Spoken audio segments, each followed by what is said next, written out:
चलिए तो रिवीजन चालू कर रहे हैं इशू ऑफ डिबेंचर्स का।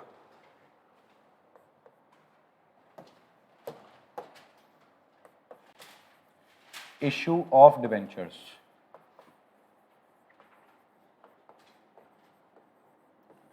अब ये इशू ऑफ डिबेंचर्स बेसिकली क्या बोल रहा है?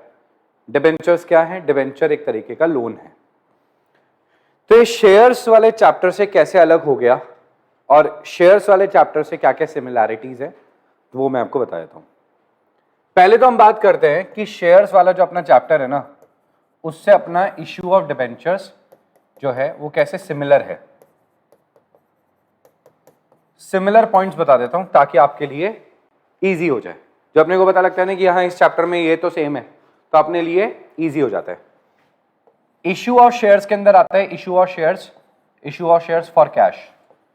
मतलब अपन ने bank account debit to equity share application, equity share application to equity share capital, bank account debit to equity share allotment, equity share allotment, ये bank account equity share allotment to equity share capital, bank to equity share allotment, फिर equity share first call to equity share capital, bank to equity share first call. ठीक है, और इसके अलावा अपन ने जो calls in arrear, calls in advance देखा, ये सब कुछ सेम है किसके अंदर? आपके इशू ऑफ डिबेंचर्स के अंदर। बट क्या है कि इशू ऑफ डिबेंचर से आपका फॉर कैश वाले क्वेश्चन जो है ना, वो इतने डिटेल में नहीं आएंगे। इसमें फॉर कैश वाला जो क्वेश्चन है वो आपके फॉर कैश वाले जो क्वेश्चंस है वो सिर्फ आपके एप्लीकेशन एंड अलॉटमेंट तक ही आते हैं। एप्लीकेशन एंड अलॉटमेंट तक ही आते हैं, कॉल्स वाला पार्ट नहीं आता आपके एग्जाम में। ठीक है, चलो तो ये तो सेम हो गया। जैसे आपने शेयर्स इश्यू करें, bank account debit to equity share application, equity share application to equity share capital, फिर equity share allotment to equity share capital, bank to equity share allotment. ठीक है, तो वो जो एंट्री है ना वो एग्जैक्टली सेम है, बस शेयर्स की जगह पे आपको डिबेंचर लिखना है। Bank account debit to debenture application, debenture application to debentures. Debenture के आगे कैपिटल वर्ड यूज करने की जरूरत नहीं है। शेयर्स और डिबेंचर्स में शेयर के आगे कोई रेट नहीं लिखा, इक्विटी शेयर के आगे कोई रेट नहीं लिखा होता, मगर डिबेंचर्स के आगे उसका coupon rate, that is interest rate लिखा होता है। जैसे 6% डिबेंचर्स है तो आगे 6% डिबेंचर्स लिखा होगा। ओके, दूसरा इश्यू ऑफ शेयर्स में एक टॉपिक आता है issue of shares other than cash, other than cash. Similarly debentures में अदर देन कैश बहुत इंपॉर्टेंट है। अदर देन कैश डिबेंचर्स में बहुत इंपॉर्टेंट है और 100% इन डिबेंचर्स में अदर देन कैश का टॉपिक आएगा ही आएगा। Issue of debentures other than cash मतलब बिजनेस खरीदने के लिए, कोई एसेट एक्वायर करने के लिए आपने डिबेंचर इशू कर दिए, तो इनको कहा जाता है issue of debentures other than cash. क्या आपने डिबेंचर्स वगैरह इशू कर दिए कैश के अलावा बिजनेस एक्वायर करने के लिए, इस हिसाब से। एक आपके इश्यू ऑफ शेयर्स के अंदर बैलेंस शीट बनती है। ठीक, बैलेंस शीट बनती है जिसमें balance sheet plus notes to accounts आते हैं। उसी तरीके से डिबेंचर्स में भी आपकी बैलेंस शीट बनती है under issue of debentures as collateral security, as collateral security, as collateral security. ठीक, एज अ कोलेटरल सिक्योरिटी वहां पे बैलेंस शीट बनती है। बस फर्क क्या आएगा, क्योंकि शेयर्स है तो इक्विटी में चला जाएगा और क्योंकि डिबेंचर्स लायबिलिटी है तो लॉन्ग टर्म डेट्स में जाता है। बस ये डिफरेंस है। तो यहां पे शेयर्स की कैलकुलेशन होती है और यहां पे डेट की कैलकुलेशन होती है, लॉन्ग टर्म डेट की कैलकुलेशन होती है, तो वो चीज वहां पे चली जाएगी। ओके, ठीक। अब इसके अलावा आपने कुछ ऐसे क्वेश्चंस करे हैं इश्यू ऑफ शेयर्स में, छोटे वाले क्वेश्चंस मैंने करवाए थे आपको, जहां पे आपने शेयर्स का फोरफीचर वगैरह सीखा था, ठीक है, कैंसिलेशन सीखा था। तो यहां पे आपके इश्यू ऑफ डिबेंचर्स में वैसा ही सिमिलर काइंड ऑफ नहीं, थोड़ा बहुत सेम है। एक ऐसे क्वेश्चंस आएंगे जहां पे हमें इश्यू के टाइम पे ही रिडम्पशन की तैयारी करनी पड़ेगी, इश्यू के टाइम पे ही रिडम्पशन की तैयारी करनी पड़ेगी। कुछ ऐसे क्वेश्चंस भी आएंगे कि इश्यू के टाइम पे ही रिडम्पशन की तैयारी करनी पड़ेगी और हम उसे LOI टू POR कहते हैं। ठीक है, जो कि डिफरेंट टॉपिक होगा इसका, सिमिलर काइंड ऑफ टॉपिक नहीं है, अलग टॉपिक है LOI टू POR। ठीक, इसके अलावा एकदम जो अलग है, जो नए टॉपिक्स आपको देखने को मिलेंगे डिबेंचर्स के अंदर, वो आते हैं आपके interest, payment of interest on debentures and writing of loss on issue. ठीक, तो ये दो टॉपिक्स अपने को एडिशनल और देखने को मिलते हैं। तो यानी कि जब आप डिबेंचर इशू करेंगे तो इशू ऑफ डिबेंचर्स के टाइम पे जो आपको टॉपिक्स कवर करने हैं, ठीक है, वो है आपके टॉपिक नंबर 1 फॉर कैश, दूसरा है other than cash, issue of debentures other than cash, issue of debenture as collateral security, as collateral security. फिर चौथा है LOI टू POR, हम उसे LOI टू POR टॉपिक बोलते हैं, जहां पे हम शेयर डिबेंचर इशू करते हैं और साथ में रिडम्पशन की तैयारी भी कर लेते हैं। नेक्स्ट 5th टॉपिक जो हमें देखना है वो है interest on debentures. 6th topic हमें देखना है जहां पे हम राइटिंग ऑफ सीखेंगे, writing of loss on issue and discount on issue. Loss on issue and discount on issue को राइट ऑफ करना सीखेंगे कि इसको कैसे राइट ऑफ करें, कैसे किस तरीके से इसको PNL में लेके जाएं, इसका राइटिंग ऑफ सीखेंगे। तो ये कुल मिला के 6 टॉपिक्स हैं जो कि which are part of your issue of debentures, ठीक, जो हमें स्टडी करना है। पहला फॉर कैश अभी हमने को देखने की जरूरत नहीं है, क्योंकि फॉर कैश वाला जो टॉपिक है वो हम डिटेल में इसके साथ पढ़ लेंगे LOI टू POR के साथ। एक बहुत इंपॉर्टेंट बात बता देता हूं मैं इशू ऑफ डिबेंचर्स में, हमेशा ध्यान रखना ये इसमें ना फोर फीचर और रीइशू जैसा कोई कॉन्सेप्ट नहीं होता, क्योंकि आप किसी मालिक को उसके मालिकाना हक से हटा सकते हो। डेट इज शेयर्स हैं, उसमें उसने पैसा नहीं दिया तो मैं उसके शेयर्स को फोरफीट कर सकता हूं, कैंसिल कर सकता हूं। बट ये लोन है भाई, लोन को कैंसिल कैसे कर सकता हूं मैं? भाई तुमने लोन की लास्ट इंस्टॉलमेंट दी, तुम मेरे को लोन चुका दे रहे हो, you are giving loan to me, और तुमने मेरे को अगर लोन में कम पैसे दे दिए तो दे दिए, कम दे दिए, मैं तुम्हारे लोन को कैसे कैंसिल कर सकता हूं? समझ रहे हो? तो डिबेंचर को कोई कंपनी खा नहीं सकती भाई, कम आया तो कम आया, कॉल्स इन अरियर है, बाद में दे देगा, बात खत्म। यहां पे ये हरकतें नहीं कर सकते आप, फोर फीचर और रीइशू इसमें नहीं आता। ओके, तो जो इश्यू ऑफ शेयर्स का सबसे डिफिकल्ट पार्ट होता है that is four feature, reissue, ये सब कुछ नहीं आता। कॉल्स वॉल्स के भी क्वेश्चंस नहीं आते, ऐसे कोई घबराने की जरूरत नहीं कि calls in arrear, calls in advance सब कुछ आएगा, नहीं आता वो सब भी। चलिए अब सुनिए, अब इसको किस तरीके से करेंगे अपन वो समझते हैं अपन। तो देखिए, सबसे पहला हम लोग देखेंगे issue of debentures other than cash. Other than cash, collateral security and LOI to POR इसके सबसे इंपॉर्टेंट टॉपिक्स हैं। Other than cash, collateral security and LOI to POR, ये सबसे ज्यादा इंपॉर्टेंट टॉपिक्स हैं, मोस्ट इंपॉर्टेंट टॉपिक्स। तो सबसे पहले अपने को ये कवर करना है, ठीक। और जब ये पूरा कंप्लीट हो जाएगा, सब कुछ कंप्लीट हो जाएगा, तो लास्ट में मैं आपको 2 बोनस क्वेश्चंस करवाऊंगा। वो बोनस क्वेश्चंस बहुत डिफिकल्ट होंगे, स्पेशली वो जहां पे डिबेंचर का इंटरेस्ट जो है उसको मैं आपको अक्रूड एंड आउटस्टैंडिंग करना सिखाऊंगा। अक्रूड करके पे करना, ठीक है, आउटस्टैंडिंग करना उसको, तो वो भी आपको चीजें सिखाऊंगा लास्ट में। पहले आप बेसिक कॉन्सेप्ट्स को एक बार रिवाइज कर लो। अदर देन कैश का मतलब होता है कि आप किसी का धंधा पानी खरीद रहे हो, कोई एसेट खरीद रहे हो, और एसेट खरीदते टाइम पे आपने डिबेंचर्स दे दिया। अब डिबेंचर्स के साथ सबसे अच्छी बात यह है कि डिबेंचर्स को आप पार पे इशू करो, 100 का डिबेंचर 100 में इशू करा, प्रीमियम पे इशू करो, 100 के डिबेंचर पे 120 ले लिए, और डिस्काउंट पे इशू करो, 100 का डिबेंचर है मगर 80 मांगे। तो डिबेंचर के साथ कोई दिक्कत नहीं है, डिबेंचर फ्लेक्सिबल है, शेयर फ्लेक्सिबल नहीं है। शेयर बोलता है या तो 100 का शेयर है 100, या 100 के शेयर पे 110, 120 एंड सो ऑन। 100 का शेयर का भी 80, 90, 99 में भी इशू नहीं हो सकता। तो कोई भी शेयर, कोई भी कंपनी डिस्काउंट पे इशू नहीं कर सकती। अगर कंपनी ने गलती से शेयर डिस्काउंट पे दे दिया तो इलीगल हो जाएगा। क्या हो जाएगा? इलीगल हो जाएगा। तो कोई भी कंपनी शेयर कभी भी डिस्काउंट पे नहीं दे सकती। हमेशा शेयर्स किस पे इशू करे जाएंगे? पार पे या प्रीमियम पे। समझ आ गया? और डिबेंचर पार, प्रीमियम, डिस्काउंट, फ्लेक्सिबल इनफ, तुम जैसा चाहो मेरे को मोल्ड कर दो, ठीक। ओके, अब आपने अदर देन कैश में एक एग्जांपल देखना है, ठीक।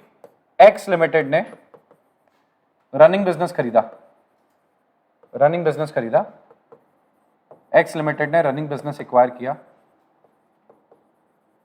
एक्स लिमिटेड ने रनिंग बिजनेस एक्वायर किया, किसका? एक्स लिमिटेड ने रनिंग बिजनेस एक्वायर किया वाई लिमिटेड का। परचेज कंसिडरेशन कितने में खरीद रहा है? 2 करोड़ में। कितने में खरीद रहा है? 2 करोड़ में, ठीक। 2 करोड़ में रनिंग बिजनेस एक्वायर कर रहे हैं। एसेट्स क्या क्या आई? सन्ड्री एसेट्स कौन कौन सी एक्वायर करी है? इसमें land and building 80 lakh, plant and machinery 60 lakh, fixture furniture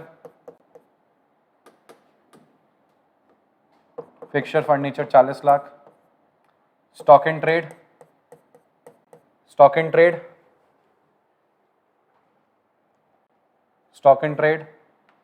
30 lakh, debtors है हमारे पास 20 लाख के, क्रेडिटर्स भी है हमारे पास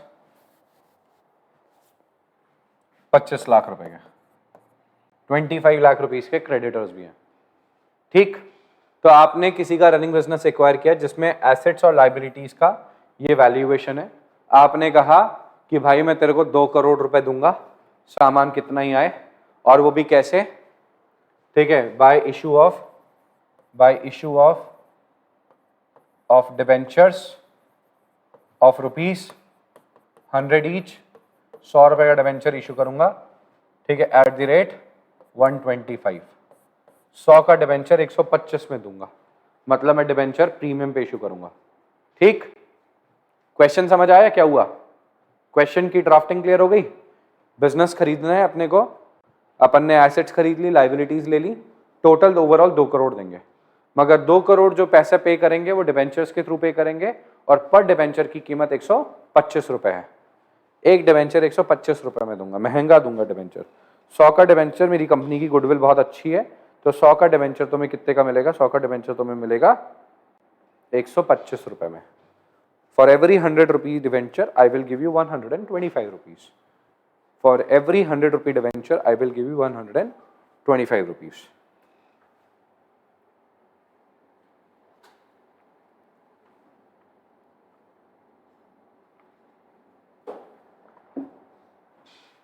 डन? चलिए, that's really great. Now let's solve this question.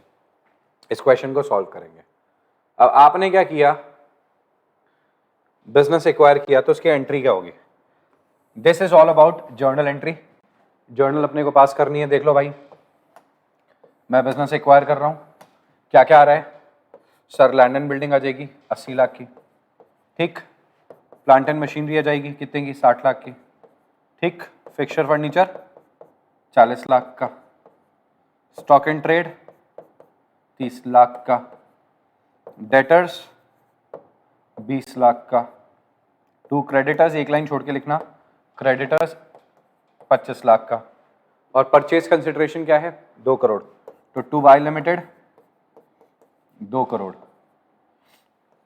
ठीक है, 200 लाख लिख दूं, ठीक है, वाई लिमिटेड में 200 लाख। टोटल कर दो, इसका कितना हुआ? 80, 60, 140, 140 प्लस 40, 180, 180 प्लस 50, 230, 180 प्लस 50, 230। ऊपर का टोटल 230, नीचे का टोटल 225। ऊपर का टोटल 230, नीचे का टोटल 225। 5 लाख नीचे लिखूं कि ऊपर लिखूं? सर नीचे, क्योंकि ऊपर ज्यादा, भाई ऊपर का टोटल, डेबिट का टोटल ज्यादा, debit is greater than credit, तो बराबर करने के लिए क्या करूंगा? बराबर करने के लिए सर क्रेडिट में लिख दो, तो बराबर हो जाएगा। तो नीचे आ जाएगा 2 कैपिटल रिजर्व। क्या आ जाएगा? कैपिटल रिजर्व 5 लाख का। ये क्या शो करता है? शो करता है कि आपने 230 लाख की एसेट खरीदी 225 लाख देके, तो 5 लाख का आपको फायदा होगा। ठीक, 5 लाख का आपको फायदा हो गया। तो डेबिट को हमेशा क्रेडिट के बराबर करने का है, तो नीचे लिख देंगे इस कंडीशन में। सर अगर उल्टा होता, डेबिट में कम होता, क्रेडिट में ज्यादा होता, तो ऊपर लिखते और गुडविल के नाम से लिखते। किस नाम से लिखते हैं? गुडविल के नाम से, कि मैंने तुम्हें ज्यादा पैसे दे दिए, तुम्हारी एसेट जितने की उससे भी ज्यादा पैसे दे दिए।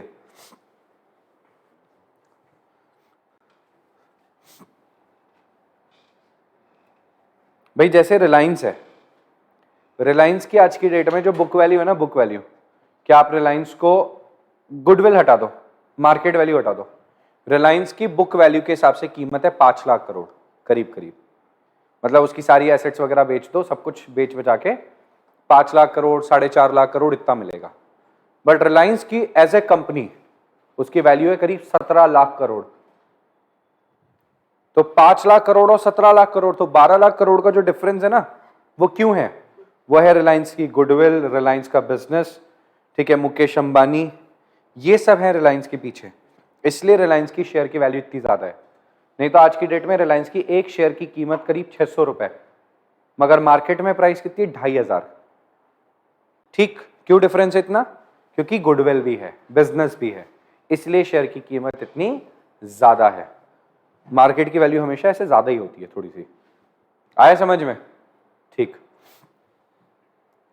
अब क्या करना है, बिजनेस डिबेंचर देना है किसको, वाई लिमिटेड को 200 लाख के बदले 125 रुपए का एक डिबेंचर देना है। तो यहां पे अपन लिख देंगे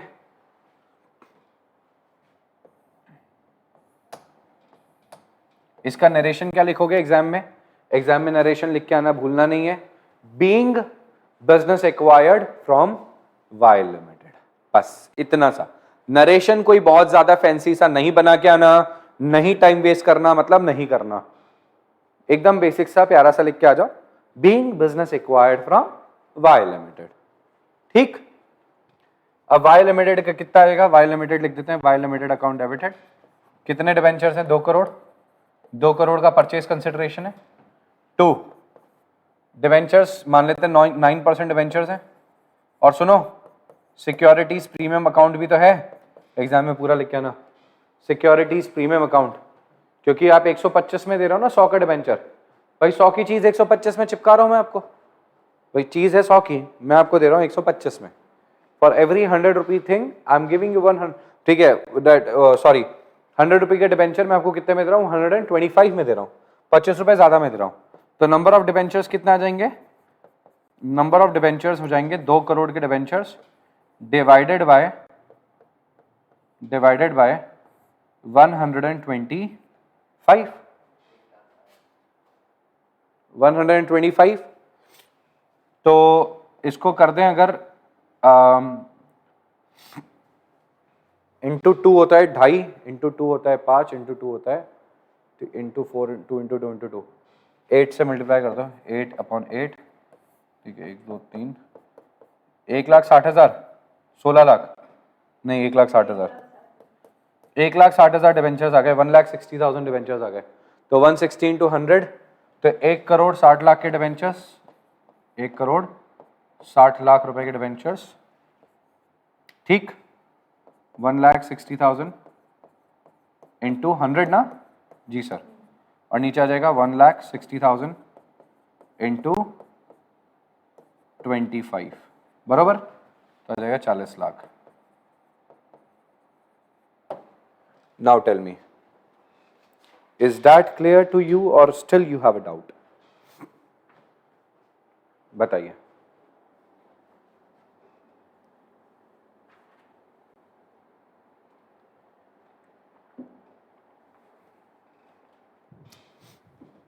टन 20 लाख, 1 करोड़ 60 लाख, 40 लाख, ये सिक्योरिटीज प्रीमियम अकाउंट। और आपको इस तरीके से नीचे नंबर ऑफ डिबेंचर्स शो करके आने। It is like a working note also, it works like a narration also. तो नीचे लिख देना नंबर ऑफ डिबेंचर्स, नीचे ही कैलकुलेट कर देना, कोई अलग से कैलकुलेट करने की जरूरत नहीं है। देखें आगे, ठीक, चलिए नेक्स्ट देखते हैं अपन। नेक्स्ट एग्जांपल देखो, P Limited acquired running business of P Limited acquired running business of A Limited। P Limited ने रनिंग बिजनेस खरीद लिया किसका, A Limited का। परचेज कंसिडरेशन कितना है, याद रखिएगा, अगर परचेज कंसिडरेशन है ना लिखा हुआ तो ही गुडविल या फिर कैपिटल रिजर्व आएगा, क्योंकि पहले ही बता दिया कि इतने में खरीद रहे हैं। तो सामान ज्यादा का आ जाएगा तो कैपिटल रिजर्व, कम का आएगा तो गुडविल। अगर ये कभी नहीं दे रखा ना पीसी परचेज तो कभी भी गुडविल या कैपिटल रिजर्व नहीं आएगा, रिमेंबर दिस थिंग। तो परचेज कंसिडरेशन कितना डिसाइड किया अपन ने, लेट्स से 1.5 करोड़, ठीक। एसेट्स क्या क्या खरीदी, सन्ड्री एसेट्स अपन ने खरीदी है, इसमें लैंड एंड बिल्डिंग, ठीक है, लैंड एंड बिल्डिंग है 60 लाख की, प्लांट एंड मशीनरी है 40 लाख की, स्टॉक खरीदा अपन ने इनका 30 लाख का, डेटर्स इनके लेट से 10 लाख के, 20 लाख के डेटर्स कर देते हैं, नहीं ठीक है 10 लाख के 20 लाख के डेटर्स कर दो, और क्रेडिटर्स है हमारे पास इनके 15 लाख रुपए के, क्रेडिटर्स है इनके 15 लाख के। ठीक, नंबर ऑफ डिवेंचर्स कितने आएंगे, वो नंबर ऑफ डिवेंचर्स तो निकालना है, और डिवेंचर कितने पे देना है अपने को, डिवेंचर्स अपन इशू कर रहे हैं इसको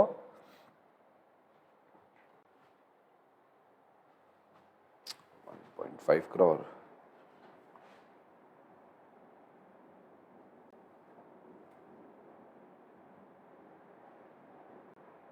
नहीं एक सेकेंड,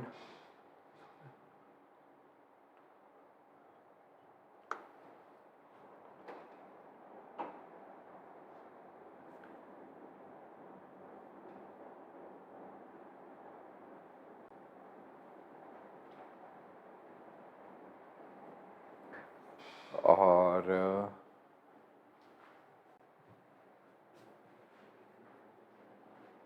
ठीक, डिवेंचर इशू करना है अपने को, है ना, ₹100 का डिवेंचर है at a premium of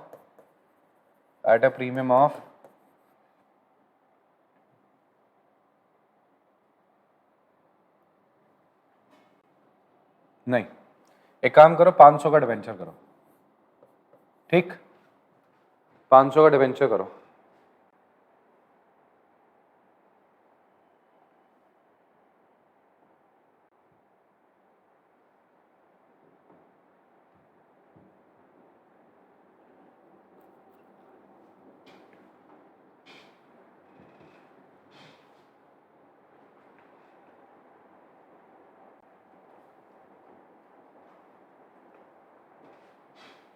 ₹500 at a premium of 20%, ठीक, ये अपने को दे रखा है।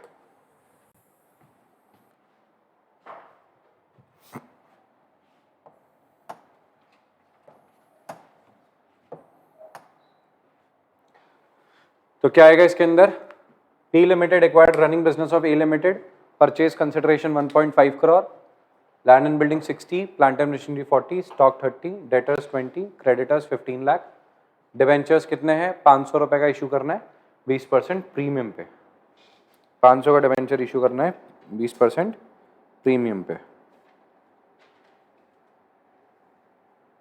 ठीक।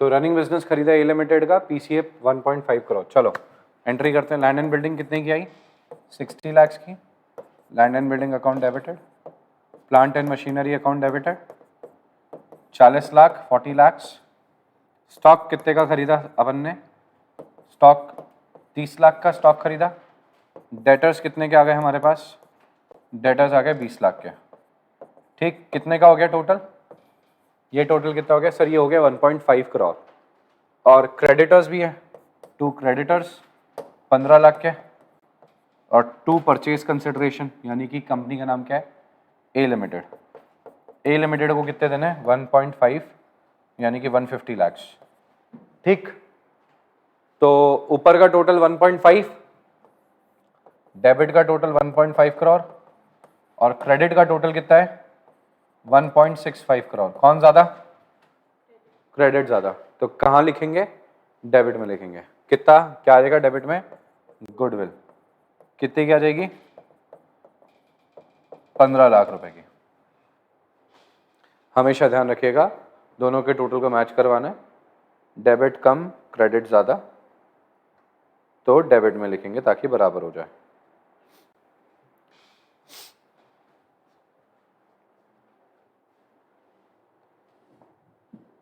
ठीक है।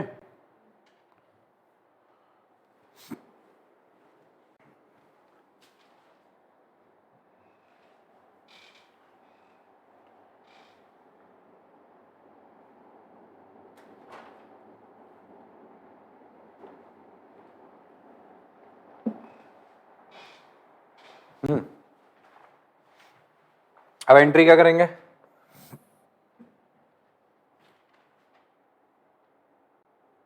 डिबेंचर है, इश्यू करना है, परचेज कंसिडरेशन कितना डिसाइड हुआ 1.5 करोड़, राइट है ना, और 500 का डिबेंचर देना है, तो ए लिमिटेड अकाउंट डेबिटेड, और प्रीमियम पे है ना, तो let's say 9% debentures interest rate दे रखी है, to securities premium account, number of debentures निकालेंगे, number of debentures is equals to 1.5 crore, 1 crore 50 lakhs, 1 crore 50 lakhs divided by, अब इसको डिवाइड कितने से करना है, 500 का एक डिबेंचर 20% प्रीमियम, तो भाई साहब 500 600 आ जाएगा, 500 का एक डिबेंचर और 20% प्रीमियम पे, ये ध्यान रखिएगा प्लीज आप लोग, 500 का डिबेंचर 20% प्रीमियम पे,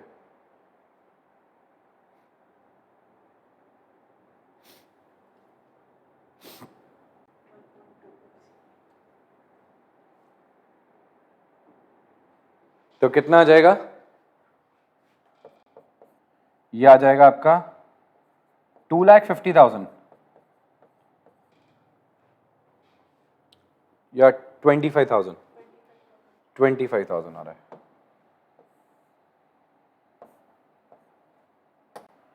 25,000 डिबेंचर्स आ गए, तो ये तो हो जाएगा 25,000 इंटू 500, तो ये तो हो जाएगा आपका, और ये हो जाएगा 25,000 into 100, and the amount, total amount will be 1 crore 50 lakhs,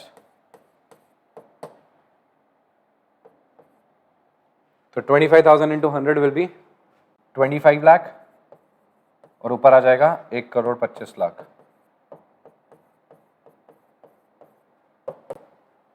बताइए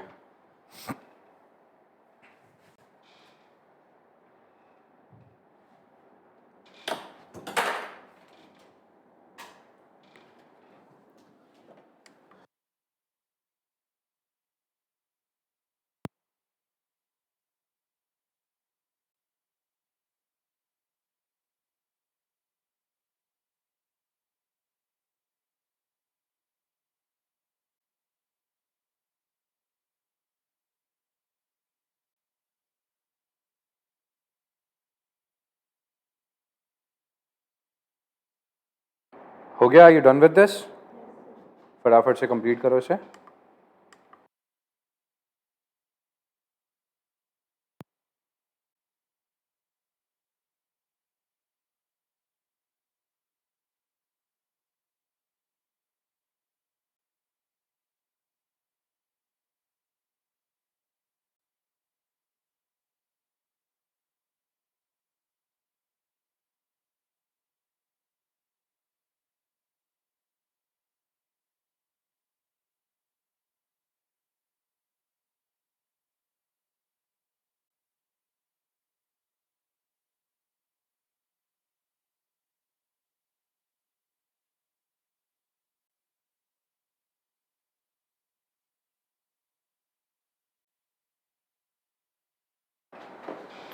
ठीक है भाई, ये तो हो गया अपना कंप्लीट, अब नेक्स्ट टॉपिक पे मूव करते हैं, ठीक है, जिसका नाम है कोलेटरल सिक्योरिटी, इश्यू और डिबेंचर इज कोलेटरल सिक्योरिटी, देखिएगा जरा, फॉर अदर देन कैश हो गया, फॉर कैश इसके साथ करेंगे ही, अब कोलेटरल सिक्योरिटी सिखा देता हूं मैं आपको। भाई कोलेटरल सिक्योरिटी का कॉन्सेप्ट समझो सबसे पहले, कोलेटरल का मतलब होता है एडिशनल, कोलेटरल का मतलब होता है एडिशनल, कोलेटरल सिक्योरिटी का मतलब होता है एडिशनल सिक्योरिटी। तो issue of debenture as collateral security का मतलब हुआ कि आपने डिबेंचर इशू करे एज अ कोलेटरल सिक्योरिटी, मतलब एज ए एडिशनल सिक्योरिटी, मतलब बैंक वाले के पास अपन क्या करते हैं, जब बैंक से लोन लेते हैं ना, ये प्योरली बैंक लोन के लिए होता है, किसके लिए होता है, ओनली फॉर बैंक लोन, इसमें लिख लो only for bank loan, only for bank loan, किसी और काम के लिए नहीं होता, ओनली फॉर बैंक लोन होता है ये, it is purely for bank loan, it is only for bank loan, किसी और काम के लिए नहीं होता, किसी भी कंडीशन में किसी और काम के लिए नहीं होता। कोलेटरल सिक्योरिटी मतलब सिर्फ बैंक लोन के लिए होता है। तो कंपनी गई बैंक के पास लोन मांगने के लिए, बैंक को बोलती है कि भाई साहब लोन चाहिए, बैंक बोलता है चलो लोन दे देते हैं, कोई दिक्कत नहीं है, एक काम करो लोन तो दे देंगे हम आपको, एक काम करो, लोन के लिए आप सबसे पहले तो ना कोई बिल्डिंग गिरवी रखवा दो। हमने गिरवी रखवा दी, फिर बैंक बोलता है काम करो, है ना, आप लोन नहीं चुका पाओगे, हम आपकी बिल्डिंग बेचेंगे, आपके डिबेंचर सेकेंडरी सिक्योरिटी पर रखवा दो, कोलेटरल रखवा दो। तो हमने उसके पास डिबेंचर गिरवी रखवाए, इशू नहीं करे उसे, सिर्फ डिबेंचर ऐसे पेपर पे लिख के, मतलब पेपर पे मतलब सर्टिफिकेट बना के कंपनी के डायरेक्टर ने साइन करके उसको रख दिए, उसको गिरवी रखवा दिए कि अगर कल को कंपनी 5 साल बाद डिबेंचर नहीं चुका पाई, डिबेंचर का वो लोन का पैसा नहीं चुका पाई 5 साल बाद 10 साल बाद, तो बैंक वाले डिबेंचर का ओनरशिप ले लेंगे और डिबेंचर को मार्केट में बेच देंगे। तो मार्केट में बेचने से क्या होगा, डिबेंचर का पैसा आ जाएगा तो बैंक लोन चुक जाएगा। ठीक, तो बैंक वाले ऐसा कर सकते हैं। तो ये किसके लिए होता है, सिर्फ बैंक लोन के पर्पस के लिए होता है। इसके दो मेथड्स होते हैं, मेथड 1 मेथड 2। इसके दो मेथड होते हैं, मेथड 1 एंड मेथड 2। अब इन मेथड्स का नाम क्या होता है वो सुनिए।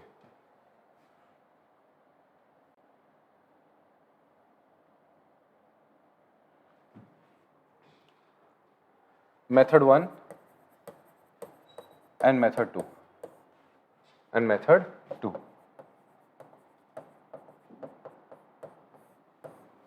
Method 1 and method 2। अब मेथड 1 और मेथड 2 क्या हुआ भाई, मेथड 1 नाम क्या है, मेथड 1। मेथड 1 जो है वो बोलता है कि आप यहां पे डिबेंचर जब इशू करेंगे एज अ कोलेटरल सिक्योरिटी, तो उसमें डिबेंचर इशू की एंट्री नहीं करनी आपको। और मेथड 2 क्या बोलता है, जब आप डिबेंचर इशू करेंगे तो डिबेंचर के इशू की एंट्री भी करनी है।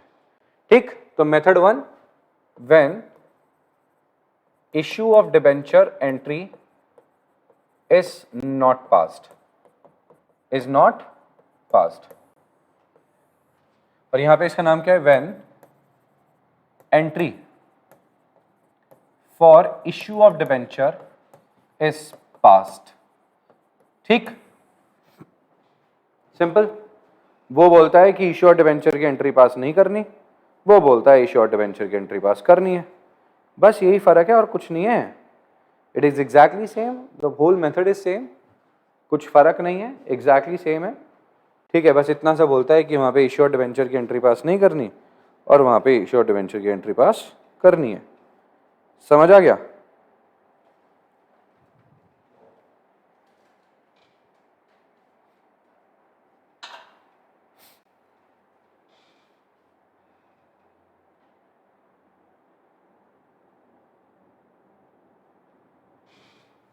ठीक, अब अगर इश्यू ऑफ डिबेंचर की एंट्री पास नहीं करनी तो एंट्री क्या होगी? मैंने क्या कहा, ये सिर्फ बैंक लोन के लिए होता है ना भाई, it is only for the purpose of bank loan. तो इसमें एंट्री क्या होगी? पहली entry bank account debited, bank से आपने लोन ले लिया तो बैंक में पैसे आ गए to bank loan, bank account debited to bank loan, खत्म। Bank account debited to bank loan, simple. Bank account debited to bank loan, bank account debited to bank loan, bank account debited to bank loan. अब आप इसमें सारी information जो आपको question में दे रखी है वो आप लिख के आएंगे। इसका जो नरेशन होता है ना वो काफी लेंदी नरेशन होता है, और नरेशन आपको खुद से ड्राफ्ट करने की कोई जरूरत नहीं है, आपको दिमाग लगाने की जरूरत नहीं है। क्वेश्चन में जो रिक्वायर्ड इंफॉर्मेशन है आपको बस वही लिखनी है। अब क्वेश्चन में आपको दे रखा है कि x limited took a bank loan of 5 crore from SBI for which they issued या they gave land and building as primary security worth rupees 2 crore या 5 crore and issued 20,000 debentures of rupees इतना as a collateral security। समझ आ गई बात? तो question में जो information दे रखी है ना वही मुझे यहां पे एज इट इज नरेशन लिखना है। ठीक, क्या लिखना है? Being bank loan taken from, जो भी बैंक है, ठीक है, डैश बैंक, ठीक है, taken from dash bank at a primary security की इंफॉर्मेशन है तो वो लिखूंगा, नहीं है तो कोलेटरल सिक्योरिटी की इंफॉर्मेशन लिखूंगा, at a collateral security of dash debentures at the rate dash each. ये क्वेश्चन की रिक्वायर्ड इंफॉर्मेशन है मैंने कोई मन से नहीं लिखी है, क्वेश्चन को देखूंगा, उसमें जो जो इंफॉर्मेशन दे रखी है वो ही एज इट इज यहां पे लिखूंगा भाई। कोई मन से इंफॉर्मेशन नहीं लिखनी है, कोई ज्यादा दिमाग लगाना नहीं है, आसान सी इंफॉर्मेशन है। क्योंकि अपने को इस चैप्टर में, इस पर्टिकुलर टॉपिक में, कोलेटरल सिक्योरिटी में क्यों डर लगता है पता है? वो इसलिए डर लगता है क्योंकि अपने को लगता है यार क्या लिखें, इतना बड़ा नरेशन लिखना है। अरे नहीं डरना, क्वेश्चन में दे रखा है, जो दे रखा है बस वही लिखने का। समझ आ गई बात? Being bank loan taken from, ठीक है, डैश, ठीक है, from dash bank at a collateral security of dash debentures at the rate each 10 each. ठीक। और इस वाले के अंदर क्या करना है? इस वाले में इंटरेस्ट और ये इश्यूअर डिबेंचर की एंट्री पास करनी है ना, तो क्या लिखेंगे? Entry bank account debited to bank loan, bank account debited to bank loan. ठीक, bank account debited to bank loan. Narration same, narration same, same, same to same. ठीक, narration same to same. Second entry, ठीक है। अब आपको issuer debenture की entry pass करनी है, तो यहां पे आप लिखेंगे debenture suspense, debenture suspense account debited to debentures being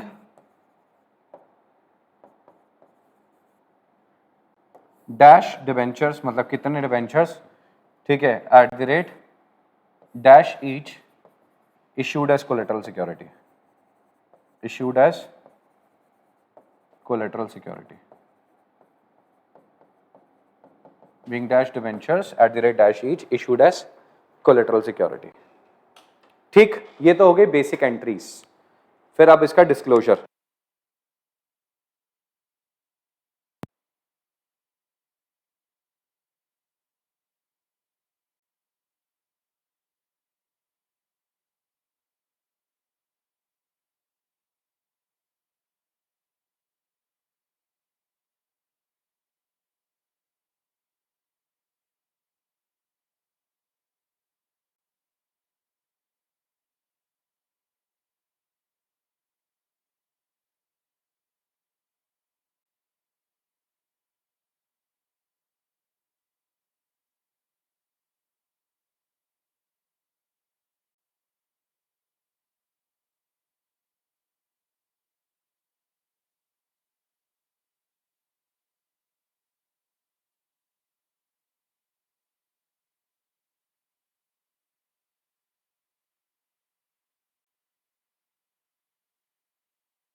done?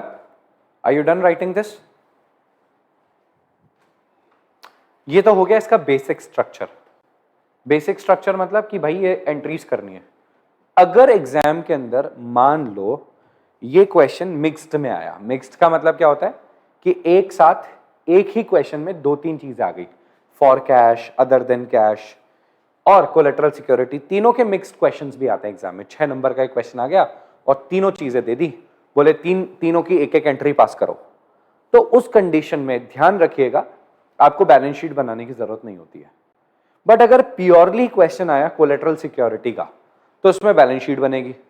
अब बैलेंस शीट और, ठीक है, जो नोट्स टू अकाउंट्स है वो दोनों केसेस में कैसे कैसे बनते हैं वो बता देता हूं। ये मेथड 1 चल रहा है अपना, ये मेथड 2 चल रहा है अपना। दोनों केसेस में बैलेंस शीट और नोट्स टू अकाउंट्स कैसे बनेंगे वो आप देख लीजिए।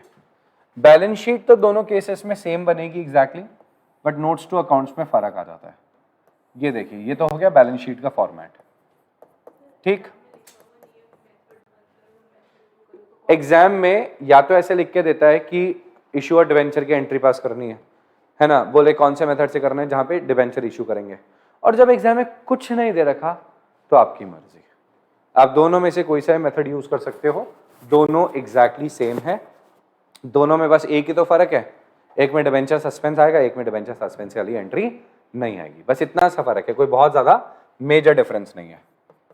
इक्विटी एंड लाइबिलिटीज, इसमें आएगा non current liabilities, non current liabilities, इसमें आ जाएगा long term borrowings, long term borrowings. ठीक, अब नीचे आ जाएगा नोट्स टू अकाउंट्स, नीचे आ जाएगा इसका notes to accounts, notes to accounts आ जाएगा नोट नंबर 1, नोट नंबर 1। अब आपने आपकी कंपनी में ऑलरेडी कुछ इश्यूड डिबेंचर्स हैं, आपकी कंपनी में ऑलरेडी कुछ इश्यूड डिबेंचर्स हैं तो लिख देना, जैसे 9% डिबेंचर्स आपके पास ऑलरेडी इश्यूड हैं। फिर इसके ब्रैकेट में लिखेंगे in addition to this, in addition to this dash debentures at the rate dash each issued as collateral security, issued as collateral security। मेरी बात समझिए, ये जो आपने लिखा है ना, ये आपने यहां से कॉपी करा है, ये रहा, जैसे ना ये रहा, ये लाइन, ठीक है, या फिर ये लाइन, समझ गए? कुछ नया नहीं है इसमें भाई, क्वेश्चन में दे रखा है कि कितने डिबेंचर इशू करें, बोले 9% डिबेंचर्स पहले से हैं, इसके अलावा आपने इतने debenture as a collateral security issue करे अलग से, अलग से।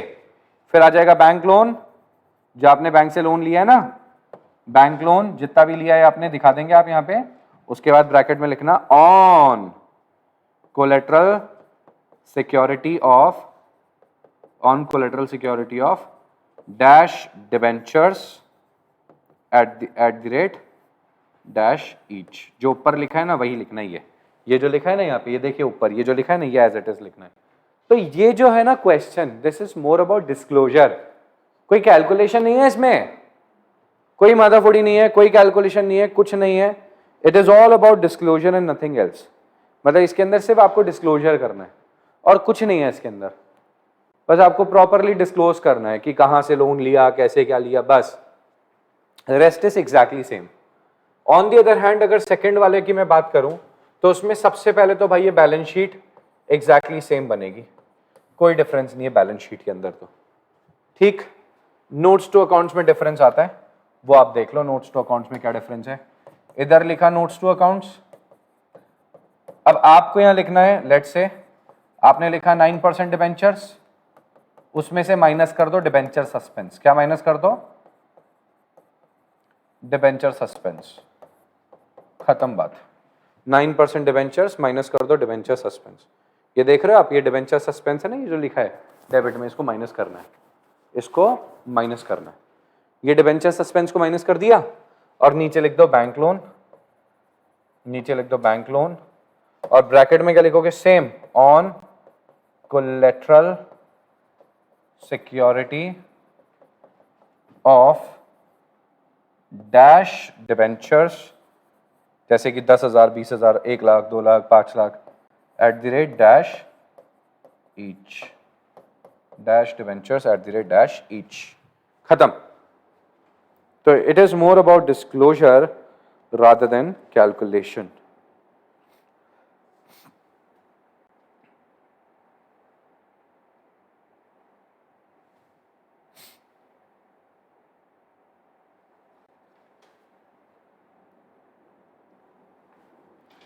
बताइए।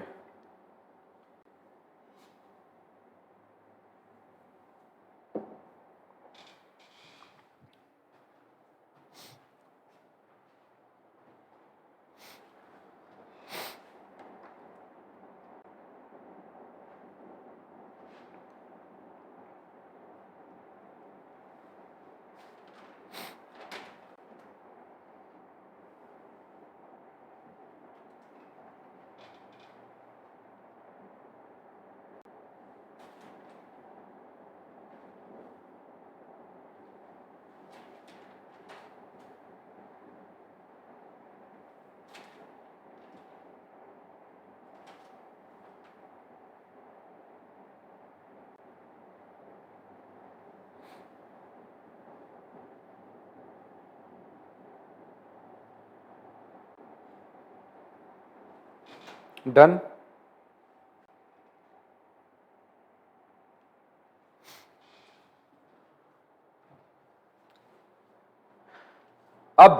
which one is more appropriate and which one you should use in your exam if nothing is given. I'll suggest for the second method. अगर सिर्फ क्वेश्चन क्या आता है, सिर्फ कोलेटरल सिक्योरिटी का आया, बट सर अगर क्वेश्चन मान लो मिक्स्ड आया तो यूज द फर्स्ट मेथड. क्यों? क्योंकि फर्स्ट मेथड में सिर्फ एक एंट्री करनी होगी, that is bank to bank loan और ये नरेशन. बट सर अगर नॉर्मल क्वेश्चन आता है तो why you are suggesting the method 2? आप मेथड 2 क्यों सजेस्ट कर रहे हैं? देखो उसके पीछे का रीजन बताता हूं. क्या हुआ, आपने इधर एक एंट्री करी, इधर डिबेंचर सस्पेंस टू डिबेंचर लिख दिया. मान लो पहले साल डिबेंचर्स ही नहीं थे, ठीक है, डिबेंचर्स नहीं थे, तो आप यहां क्या लिखोगे? क्या लिखोगे? कुछ नहीं लिख सकते, तो ये सब कुछ खराब हो जाएगा उस केस में. तो इससे बेटर है कि अगर डिबेंचर्स लिखा उसमें से डिबेंचर सस्पेंस माइनस करा और फिर ये एंट्री लिख दी. तो कोशिश करो कि अगर mixed question, so which one is more appropriate? I feel like method 2 is more appropriate, and if it is a mixed question, use the method 1, only single entry, bank to bank loan. And if it is a if it is a single question, simple question है, सिर्फ collateral security, use the method 2. Try to use the method 2. It is more appropriate, more feasible. Done? खत्म? Okay भाई. अब आते हैं last वाले method पे, तीसरा वाला, ठीक है, जो मेन पार्ट कंप्लीट हो जाएगा इस चैप्टर का, ये वाला LOI टू POR. ये LOI टू POR कब आता है ना? ये सिचुएशन सुनो. ये LOI टू POR का कॉन्सेप्ट क्या है? Loss on issue to premium on redemption का कॉन्सेप्ट क्या है? इसका कॉन्सेप्ट क्या है? कॉन्सेप्ट जानते हैं. कॉन्सेप्ट ये है, when debentures are issued at par premium और डिस्काउंट. जब डिबेंचर्स का इश्यू जो हो रहा है, क्या हो रहा है? डिबेंचर का इश्यू जो हो रहा है पार, प्रीमियम और डिस्काउंट पे, ठीक है, no LOI to POR will be considered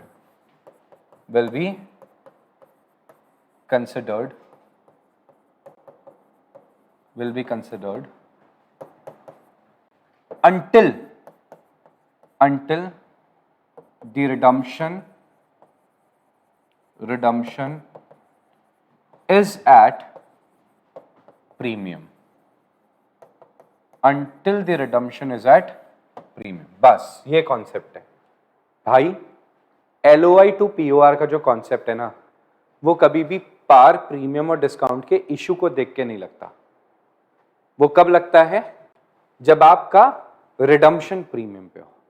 जब आपका रिडम्पशन प्रीमियम पे हो, मतलब आसान भाषा में LOI टू POR कब लगेगा? आसान भाषा में, सिंपल कॉन्सेप्ट में अगर सिंपल तरीके से समझे तो LOI टू POR का कॉन्सेप्ट कब लगेगा? जब डिबेंचर्स का रिडम्पशन, जब डिबेंचर्स का रिडम्पशन प्रीमियम पे होगा. प्रीमियम पे होगा. आपको डिबेंचर का रिडम्पशन नहीं करना, डिबेंचर का रिडम्पशन नहीं करना भाई, ना डिबेंचर के रिडम्पशन की एंट्री पास करनी है. आपको पास तो इश्यू की करनी है, इश्यू की ही करनी है. बट डिबेंचर का जब रिडम्पशन प्रीमियम पे होगा तो आपको प्रीमियम साथ में शो करना पड़ेगा. आपको प्रीमियम साथ में शो करना पड़ेगा कि मेरा प्रीमियम भी है. तो डिबेंचर का जब रिडम्पशन प्रीमियम पे होगा तो प्रीमियम को शो करा जाएगा इशू के साथ में. जब डिबेंचर का रिडम्पशन प्रीमियम पे होगा तब. ओके, कब शो करा जाएगा? इशू के साथ में. तो LOI टू POR कब आएगा? जब डिबेंचर का रिडम्पशन प्रीमियम पे होगा. बट ये शो कब करेंगे? इसका शोकेस कब होगा? इशू के टाइम. कोई रिडम्पशन के टाइम शो नहीं करेंगे भाई. कब शो करेंगे? इशू के टाइम. लिख लो इसे.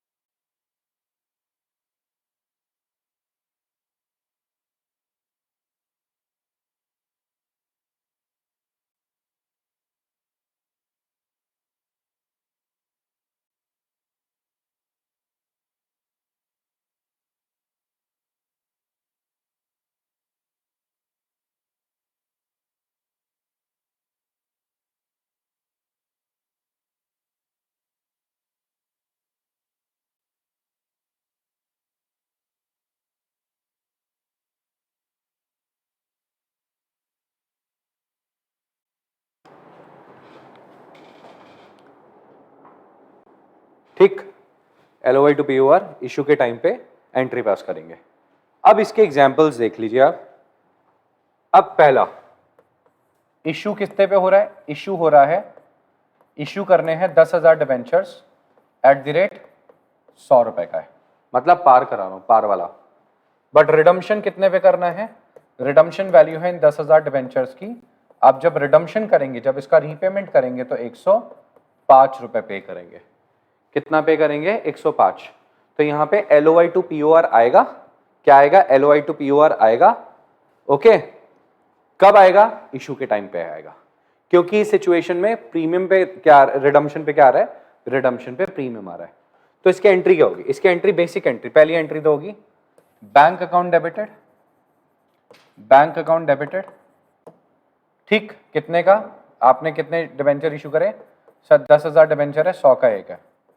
10,000 इंटू 100 कितना होता है? 10 लाख। 10 लाख टू 9% डिबेंचर्स है, तो नीचे 10 लाख आ जाएगा। अब नेक्स्ट कॉन्सेप्ट यह है कि भैया आप क्या कर रहे हो? यहां पे डिबेंचर्स का रिडम्पशन कर रहे हो। क्या कर रहे हो? What you are doing? Your मतलब आप एंट्री तो डिबेंचर्स अलॉटमेंट की कर रहे हो कि डिबेंचर्स दे दिए, एप्लीकेशन को खत्म करके डिबेंचर्स अलॉट कर रहे हो। बट साथ में किसकी एंट्री भी जाना जरूरी है? LOI to POR, LOI to POR की एंट्री। तो नॉर्मल एंट्री क्या होगी? 9% डिबेंचर्स, ये सॉरी एप्लीकेशन आएगा यहाँ पे। ठीक, 9% डिबेंचर एप्लीकेशन एंड अलॉटमेंट, मैंने कहा था ना सेम एंट्री हो जाती है। अकाउंट डेबिटेड टू 9% डिबेंचर्स, कितना आ जाएगा? 10 लाख। 10 लाख, ये एंट्री तो एज इट इज हो गई आपकी। बट इसी के बीच में आपको एक और एंट्री घुसानी पड़ेगी, and that entry is called as loss on issue, loss on issue to premium on redemption, loss on issue to premium on redemption, loss on issue to premium on redemption. और सुनो, 5 रुपए पर share का premium है। 10,000 into 5 कितना होता है sir? 50,000। तो 50,000 यहां पे, 50,000 यहां पे, काम खत्म। 50,000 यहां पे, 50,000 यहां पे, काम खत्म।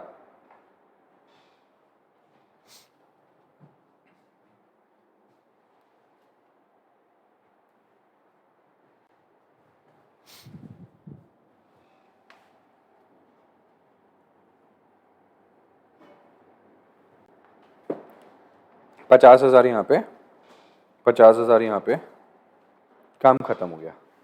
बताइए क्लियर है क्या? हाँ जी, ओके, चलिए। तो दूसरी एंट्रीज देखते हैं, सेकंड वाला सिचुएशन देखो।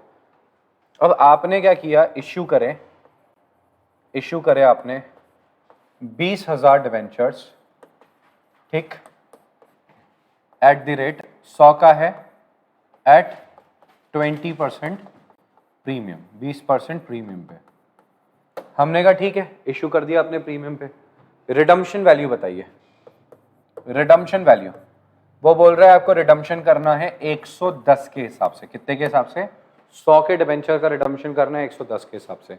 जब आप रिडम्पशन करेंगे ना तो 110 रुपए वापस करेंगे पर शेयर, पर डिबेंचर पे 110 रुपए वापस करेंगे। तो अब इसकी एंट्री क्या होगी? प्रीमियम पे इशू कर रहे हो, नॉर्मल एंट्री लिख दो, bank account debited, bank account debited to let's say 9% debentures, application and allotment. ठीक, कितना आएगा? 20,000 डिबेंचर है, 100 का एक है, बट हम 20% प्रीमियम पे इशू कर रहे हैं, 120 हो जाएगा। क्या हो जाएगी? 20,000 इंटू 120, कितना हो गया भाई? 24 लाख हो गया क्या? 20,000 into 120, 24 lakh and 24 lakh. 20,000 into 120, 24 lakh, 24 lakh. ठीक, 24 लाख, 24 लाख। ओके, फिर आ जाएगा 9% debenture application and allotment account debited 9% debenture application and allotment account debited, ठीक, ओके, एक लाइन की जगह छोड़ दो, 2 9% debentures to securities premium account, जैसे नॉर्मल होता है। अब भाई 24 लाख यहां आ जाएगा,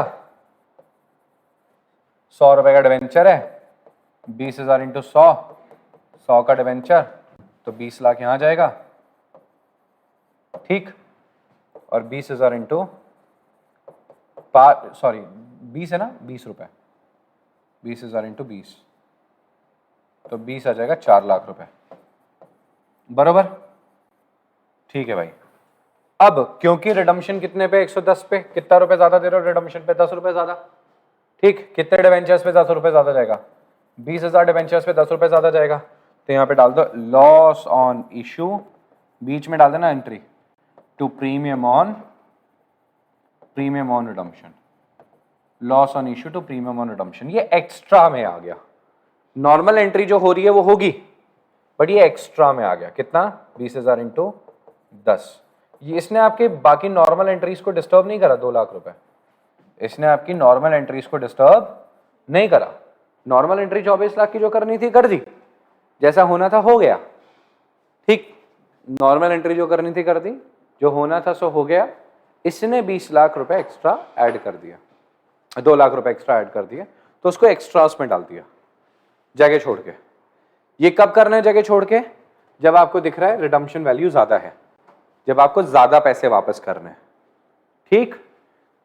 अब देखो तीसरी सिचुएशन, तीसरी सिचुएशन है, इश्यू प्राइस कितना है, इश्यू वैल्यू कितनी है, 1 लाख डिबेंचर, 10,000 डिबेंचर्स हैं और आप इश्यू कर रहे हो 90 रुपीज पे, मतलब 100 का डिबेंचर 10% डिस्काउंट पे, बरोबर, डिस्काउंट पे इश्यू कर रहे हो। रिडम्पशन वैल्यू कितना है, 10,000 डिबेंचर्स को आपने कहा सबको कि 105 रुपए वापस करूंगा, मतलब मैं मांग भी पैसे कम रहा हूं और जब रिडम्पशन करूंगा तो 5 रुपए ज्यादा वापस करूंगा नॉर्मल वैल्यू से, ऐसा मैं सबको प्रॉमिस कर रहा हूं। तो ऐसी कंडीशन में एंट्री क्या होगी, ऐसी कंडीशन में एंट्रीज होती है, देखिएगा जरा, पहले तो आपने कितने पैसे मांगे, 90 रुपीज मांगे, डिस्काउंट दे दिया, तो एंट्री हो जाएगी bank account debited to 9% debenture application and allotment.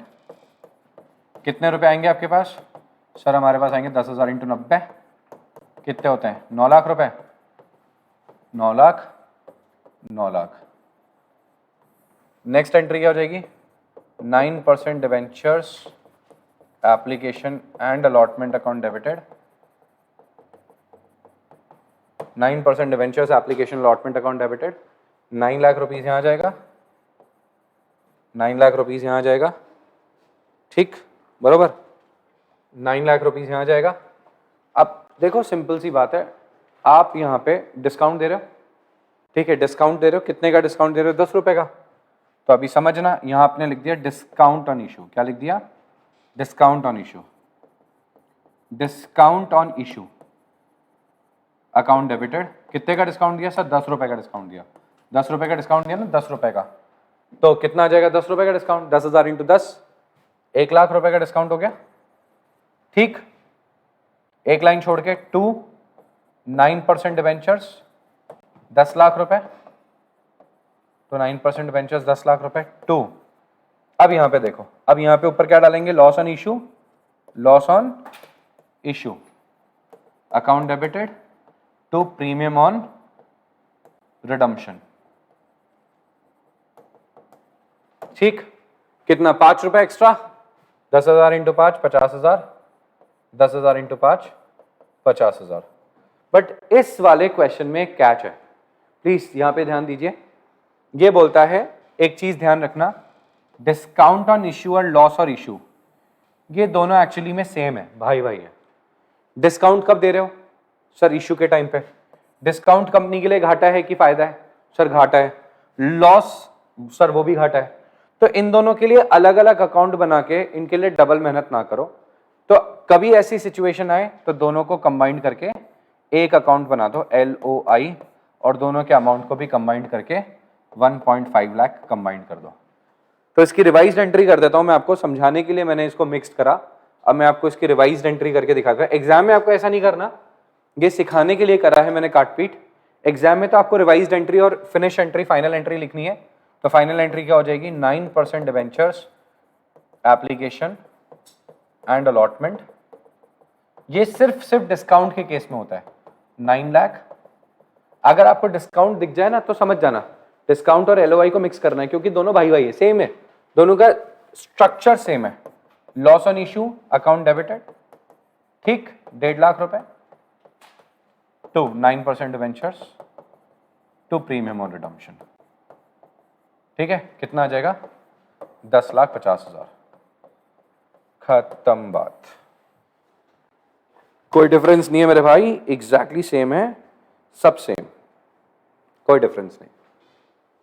तो ऊपर वाली एंट्री नीचे वाली एंट्री में, नीचे वाली रिफाइंड एंट्री है और आपको एग्जाम के अंदर यही वाली एंट्री करके आनी है। बट ये सिखाने के लिए मैंने आपको काट पीट के दिखाया कि टेक्निकली दोनों एक ही चीज है, इसलिए आपको ये चीज ध्यान रखनी है। तो चैप्टर का जो बेसिक कॉन्सेप्ट है, और करीब आप मान के चलिए 75% चैप्टर, 75% से ज्यादा चैप्टर आपका कंप्लीट हो गया है। 25% पोर्शन इनकम्प्लीट है, जिसके अंदर मैंने आपको बताया कि हम लोग को एंट्री पास करनी है किसकी, ठीक है, हम लोग को एंट्रीज पास करनी है इंटरेस्ट की। एक वो मैंने आपको बताया कि मैं कुछ तगड़े वाले क्वेश्चंस करवाऊंगा, बट वो लास्ट में। एक आपका कॉन्सेप्ट बच गया उसका, डिबेंचर्स का अपन जब ये कोलेटरल सिक्योरिटी पे जो इशू करे हैं, ठीक है, उसके ऊपर पैसा नहीं चुका पाए तो बैंक ने कहा कोलेटरल वाले डिबेंचर्स हमारे नाम कर दो, ठीक है, और writing of loss on issue and premium redemption. इसमें मुझे थोड़ा बहुत थ्योरी का कॉन्सेप्ट भी लिखवाना है थोड़ा सा, तो बस इतना सा कॉन्सेप्ट बचा है, rest of the chapter is complete. Next class 1 hour your chapter will be over. तो आज का क्लास वाइंड अप करते हैं अपन, चलिए, थैंक यू सो मच।